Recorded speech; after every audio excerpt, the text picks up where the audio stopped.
Please welcome our panel consisting of Barbara Albiger from the panel Incentivizing and Measuring Science for Policy Impact, which we just had here, sitting here. We have Jacques Verraes. I just had you announced. I actually don't. Could you just Jacques Verraes. Jacques Verraes from the Café Session, co-designing a code of practice on the uptake of scientific knowledge in policy making. We have Toby Wardman from the Barometer Debate, Ethics and Values in Science for Policy, and Malin Mobjörk from the panel, What are the ingredients for a successful advisory body? And Malin accepted to kick this off. Malin, your notes, your feedback from this panel.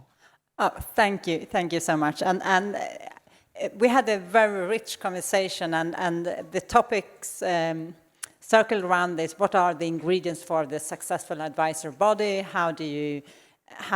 What is the main feature in this kind of body? How should you establish and run these kind of processes? And also the lessons learned from various experiences. And it's really hard to summarize, but I will try, because all of us, we try to identify these kind of ingredients and trying to summarize these 3 points. The first is that, of course, in being successful, it needs to have impact. Then we can have a longer conversation. How do you know something has impact? This kind of advisory body or science for policy intermediary function has impact. That it is used, that it is considered trustworthy, and that is considered legitimate in the system. So that's one aspect. The second point is that for being successful is how it's processed, how it's organized, that it is how it produces its reports or position papers or different forms. And here, key aspects, it needs to be multi, inter, and transdisciplinary. It needs to go beyond the specific individual research task. It is a collective understanding, it's a collective knowledge. But then also being able to translate that or find the way in which how it's discussed in a policy relevant level. And what we also talked about, and really, is that the result here is not that the science advice is not providing prescriptive, this is what should be done. It is to laying out what are the policy options, what are the likely implications of these different options, and there it stops, because then the policy process also includes other forms of activities and values and viewpoints which should be taken into account. And the third aspect relates to this, that in order to be successful, it needs to have a trust in the system, and both among the politics in the wider sense in the system, but then also among academics, the researchers who are involved in these processes. And it needs to find this balancing between transparency and confidentiality.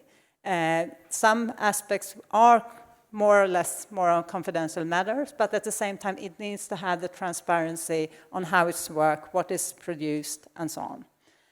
And so these are connected to each other. I also wanted to just add, if I have the time. Yeah, good. That what we also talked about is that what is the goal here? What is we actually talking on? And where the conversation really trying to summarize here, sorry if I'm misinterpreting the conversation, but this is really the goal with this body, this work, is the informed decision-making. That is to make decision-making better in terms of what we know about the world, what we know about the options, and the likely implication of those. And this has implications on how also we view how this work is rewarded. That the reward, because this has also been picked up and discussed in several sessions I have attended at this conference, and that the reward is on the collective. It is the collective knowledge here we are talking about, not individual researchers' own contributions. It is the collective knowledge from science and different forms of sciences involved in this. And that also led to a conversation just towards the end in our session, that being appointed, contributing to science to policy, also comes with the responsibility that you then rather, as an individual researcher, you go beyond your own research. You take to a more collective understanding of the research field and should not pose your individual viewpoints in your specific research. You should try to grasp a larger field and make a contribution on the collective understanding of a topic. Did you also debate the sort of demand side in whether an advisory body is successful or not? The policymakers venturing towards science, asking questions?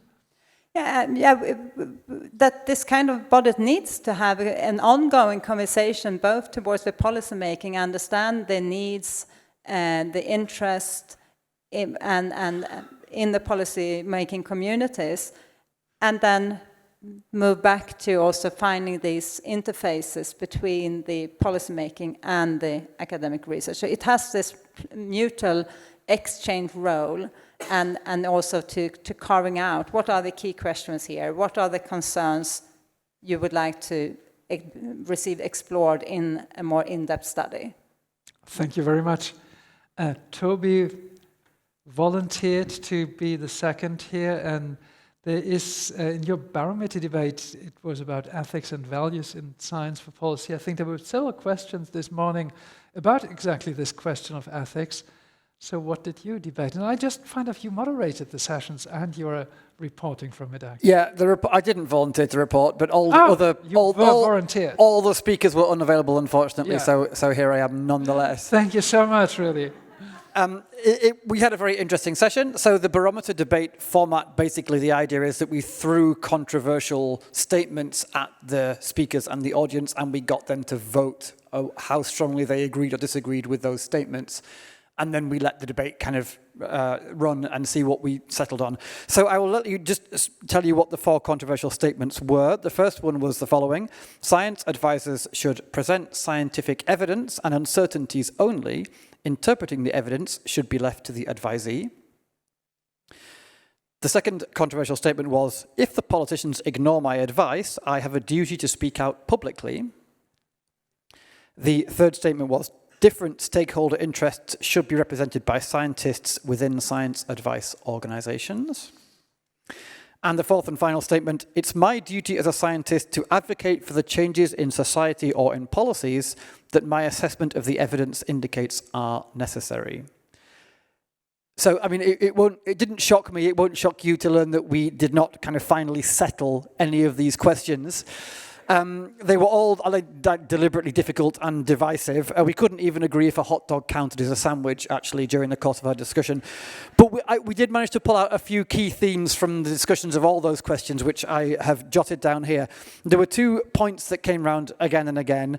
One is the question of trust, which we figured out is less of a moral question, actually, a more pragmatic one. Never mind what you should or should not do ethically. It's very important that when you're advising policymakers, you can maintain trust. And that means that you need to be seen to behave in certain trustworthy ways, or else the whole thing falls apart. The second theme that came out was the question of clarity of roles, that science advisors are also scientists, and they're also citizens, and they're also private human beings, and so on and so on. We all have many roles, and that when you're faced with these kinds of moral dilemmas, should I or shouldn't I, sometimes it's important to clarify to yourself and to your audience what role you are speaking with, as it were. We had a bit of discussion about the practical possibility of doing that, whether it's so easy to just kind of change hats and then say, no, don't worry, now I'm just talking as a private citizen, so here's what I really think. But at least as something to aim for, that was one of our key themes. And then one debate we had, which we did not settle, is this debate about neutrality. And there were basically, the question is so whether science and science advice should and can be neutral. And we managed to get 3 different positions on this, which we did not resolve between. One position was indeed it can and should be neutral. The second is that, okay, we can't actually achieve neutrality because we are all human beings with different biases and values and so on, but we should at least try, we should aim for it. And the third position was, of course it can't be neutral and we should not even try for that, it doesn't make sense. Instead, we should try to be aware of when we're not being neutral and express our biases and value judgments. Yeah, that was about it. May I just ask the questions, where did they come from? were they sort of given in the discussion, or did they appear in the discussion? No, they were kind of pre-prepared. So the five speakers, met in advance and discussed what they wanted to talk about. Yeah. Okay, thank you very much. Moving to Barbara from the panel Incentivizing and Measuring Science for Policy Impact, which we had earlier here. Okay, I definitely will not make honor to all the discussion we have in a very short summary. So basically we were discussing how to incentivize and how to measure science for policy, which is a very complex area. But we try to discuss a little bit solutions, because we talked a lot about challenges, and I don't think we have reached a consensus, but I want to start first by a very positive message, because there are lots of things happening, and there's a lot of exchange, but it is at the micro level, so we need to have a more systemic way of exchanging. But on incentivizing, I mean, some of the solutions that were discussed is broader databases where policy agendas are available, having a broader exchange of knowledge gap, increasing tools and platforms where the two words can actually meet and learn from each other. We also discussed about policy experimentation. So this is also an area that we could use for incentivizing. Policy and evidence literacy. Trying to understand, both sides have to understand how you can use evidence, how you can transfer and translate evidence. Make use of anticipation and foresight is also an incentive to try to enter the policy making, but the other way around is for policymaker to use anticipation and foresight studies to actually reach out for the evidence they need. Professionalizing science for policy. That is also an aspect that has been put forward, that we need to make it more okay, I cannot say it. I will, exactly.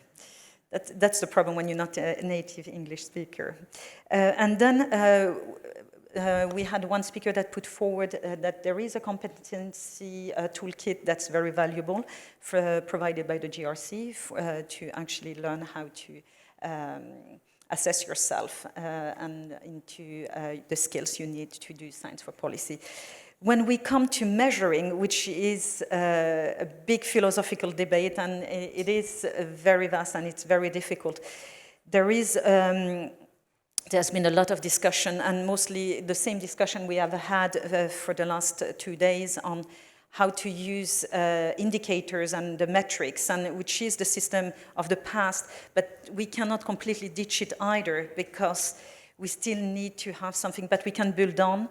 We can complement this system with narratives that could be driven by numbers. Within these narratives, we could look at how many co-framing of solutions, how many interaction, the depth of interactions and dialogues, and so on and so forth. On the measuring also, there was one aspect for measuring the impact which was very much also related to transparency, how transparent you are in the process and in the uptake of knowledge with policy agendas, research gaps, open expertise.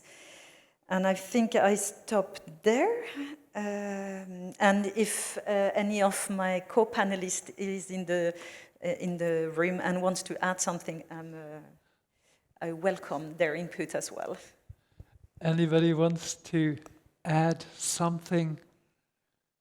Well, I couldn't resume it better than you. I've been moderating it, of course, and it is difficult when you're in the midst of the debate to resume it. I guess as a panelist, this is exactly the same. But I can just confirm that we ventured in all these different avenues, and then effectively in such a short time in the debate coming up with sort of final solutions is of course very difficult. But I think this is pretty much what the debate can do to sort of open all the questions, and then it will be debated further.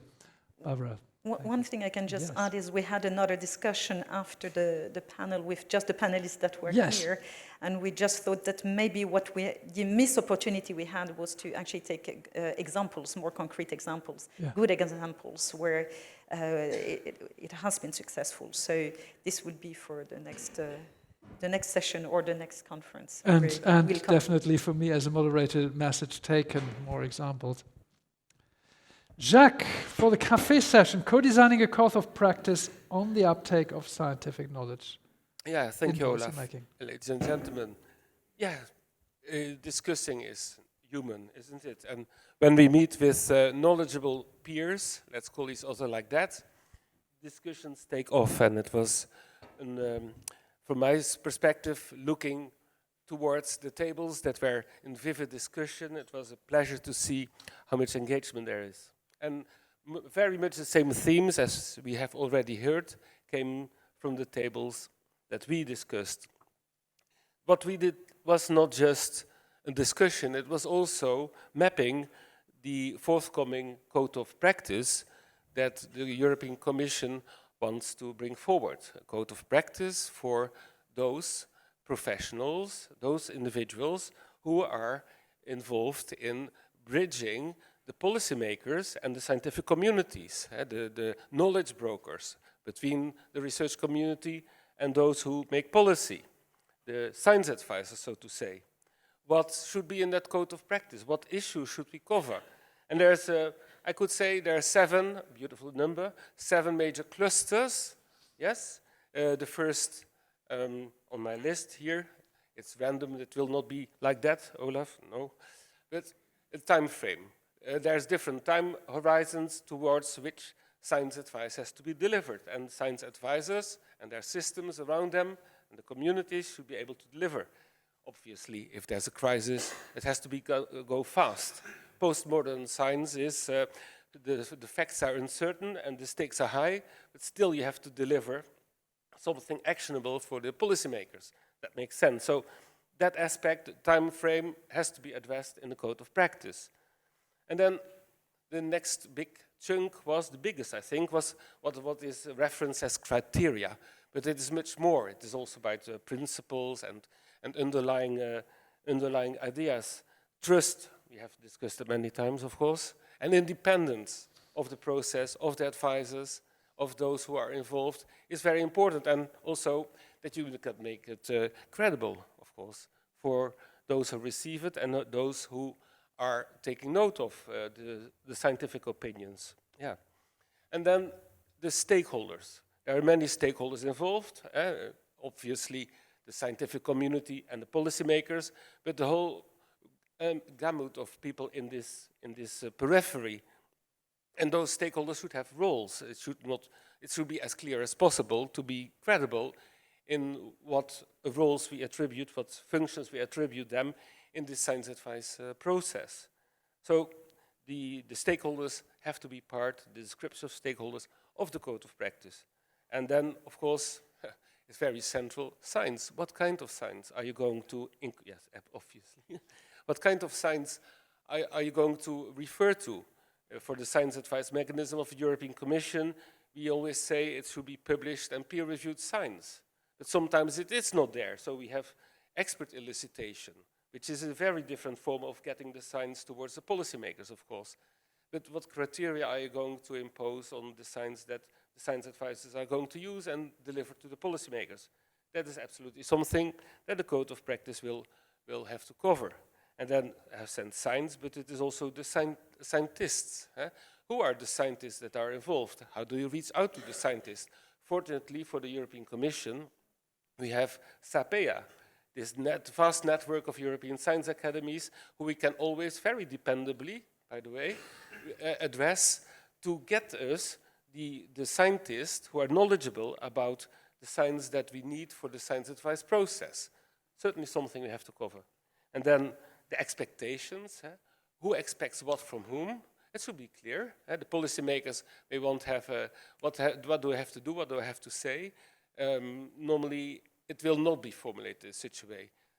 science is not always certain, and the scientific recommendation that you can expect from the science advisors will not say yes or no, toss a coin, you will get it. No, it will be more nuanced. And you should have an audience, the policymakers here, who should be able to deal with the nuances that the science advisors are going to deliver. And finally on my list are, last but not least, and very difficult, the citizens.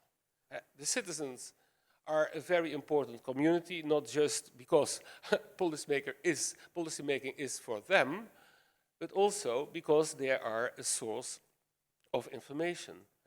And also, especially because science is not only hard science, and there's a difficulty when you speak English, science normally means hard science, but also what is called arts in English then, humanities, philosophy, law, all this kind of sociology, psychology, all this kind of sciences, yes, which is not science in English, it's learned contribution to our knowledge, should be part of it. And so the citizens, in that perspective, should be heard and be able to feed into the process. And also the trust of citizens is, of course, ultimately that what politicians vie for. They want to have the scientific science advice in order to speak with a credible tongue towards the citizens when they make the policy choices. Thank you very much. Thank you, Jacques. And thank you for the entire panel we had here, Toby, Malin, Barbara, and Jacques, for this excellent exercise of reporting back from the 4 breakout sessions of this morning, so that you can go all from here nourished with 4 entire debates instead of only the one you could assist to.